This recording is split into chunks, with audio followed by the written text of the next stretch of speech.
Welcome back, class. So we've talked about our kind of basal chordates that we have. We talked about our lancelets and our tunicates. And now let's move into our craniates. Craniates are our chordates that are going to have a head. So our ancestral chordates probably looked a lot like lancelets. They have all those key chordate traits as adults. Remember those 4 traits we talked about? Lancelets do have a slightly swollen tip at the anterior end of the nerve cord. So it's more of like a swollen thing instead of a full-on brain. The brain develops under the control of the same Hox genes and pattern of expression as vertebrates. Although one thing that's different here is that lancelets usually have one set of Hox genes, and a lot of our craniates tend to have 2 or more sets of Hox genes. So we start getting a little bit more complicated development here. And we're going to have, but you can see there's still a lot of these same, the BF1, OTX, and HOX3, a lot of the same kind of patterns of expression. But we go from having just this swollen tip to having a brain. This is what it would look like straightened out with different areas of it.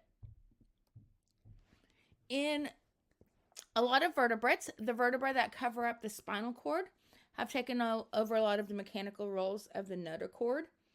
And as it is closing up, we get these cells along the edges that are called neural crest cells. Okay, those neural crest cells are cells that show up along the edges of the closing neural tube. And these are a unique feature of vertebrates. They're going to migrate from here to other parts of the body, and it helps produce the jaws, the inner ear, several types of your neurons. That's part of your nervous system, your brain and spinal cord and nerves. And they create other structures found only in vertebrates. So this neural crest cells, these are a feature of our craniates, which are a type of our chordates.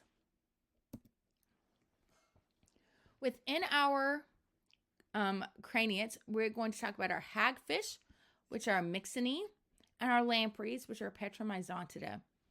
These are the only living vertebrates that don't have a jaw, okay?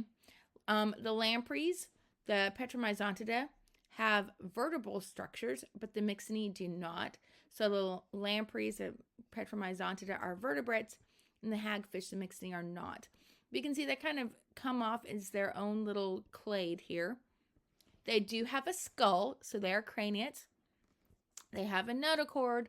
They lack a hinged jaw, so they can't like open and close their mouth like we do. They have a different kind of mouth shape. And this clade is called the cyclostomes. So this branch here, these are the cyclostomes. When we talk about Myxini and Petromyzontida, the hagfish and the lampreys, they are the cyclostomes. Hagfish are jawless vertebrates. So you can see here's their mouth. There's no jaw to open and close. They have reduced vertebrae and a skull made of cartilage. So it's not the same bony skull that we have, but it is still a skull. Adults do still have a notochord. That is a flexible rod of cartilage. They have eyes and ears. They have a small brain, and they have a nasal opening connected to the pharynx. The mouth contains tooth-like keratin formation, so we're starting to get keratin and something resembling teeth here. Most hagfish are bottom-dwelling scavengers. You can see here it's living at the bottom of its environment here on the floor of the lake. And they produce slime along their skin, which helps repel competitors and predators.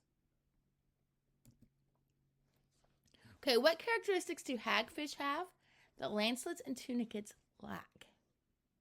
We talked about a couple of things here. What characteristics do hagfish have that the lancelets and the tunicates lack? Next are our lampreys. Lampreys are our jawless vertebrates. So they still do not have a jaw here. This is kind of their mouth opening in this picture. They have reduced vertebrae. They have a notochord. And they have a skeleton made of cartilage. There are about 38 species of them. They inhabit various marine and freshwater environments. Some of them are parasites that feed by clamping their mouth onto a living fish. Sometimes you'll hear, especially like in the Midwestern United States, there are some of these that are not native but have been introduced into areas that are now kind of driving the native animals towards like they're being predators on those native animals, and so we're losing a lot of the native species of fish because they'll clamp this right onto the actual fish that should be there and feed on them, parasitize them. There are free-living species of lampreys that can feed as larvae for several years. Then they'll mature, reproduce, and as soon as they've reproduced, they'll die within a few days. Milk and Minja is the first chordate to have a head. Here's a picture of it. This is a fish we talked about at the start of your first lecture for this chapter. Conodonts were the earliest vertebrates in the fossil record. They dated to about 500 million years ago. They had large eyes that helped them locate prey. And then they could capture prey using a set of barbed hooks that were at the anterior end of their mouth. These hooks and another set of dental elements in the pharynx were mineralized. So had minerals in them. They're starting to look a lot more like the teeth that we have.